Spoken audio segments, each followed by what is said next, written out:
ఏదైనా ఒక పనిని తప్పనిసరిగా చేయాల్సి వచ్చింది అంటే అది ఆ సమయంలో చేయడం అనేది అవసరం లేదా బాధ్యత. అంటే ఇష్టం లేకపోయినా కూడా చేయాల్సి వచ్చింది అని చెప్పే సందర్భంలో ఎలా చెప్పాలి? హ్యాడ్ టు ప్లస్ వర్బ్ 1ని ఉపయోగించాలి. సెంటెన్స్ స్ట్రక్చర్ అనేది ఈ విధంగా ఉంటుంది.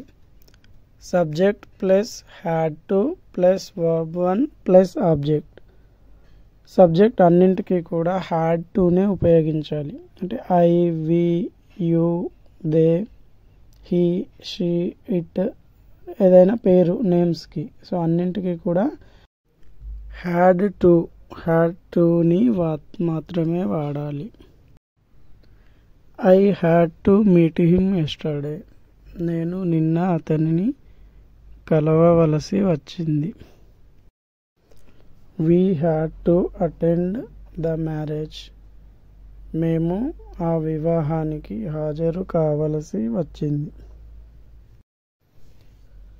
You had to learn English for your promotion.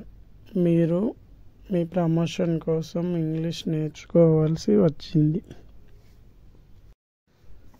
They had to shift Mumbai for their jobs. వారు ఉద్యోగరీత్యా ముంబైకి మారాల్సి వచ్చింది. He had to work for 2 years as per contract. అతను కాంట్రాక్ట్ ప్రకారం 2 ఏళ్ళు పనిచేయాల్సి వచ్చింది. He had to work for 2 years as per contract. అతను contract ప్రకారం 2 సంవత్సరాలు పనిచేయాల్సి వచ్చింది. She had to resign the job because of harassment. ఆమె వేధింపుల కారణంగా ఉద్యోగానికి రాజీనామా చేయాల్సి వచ్చింది.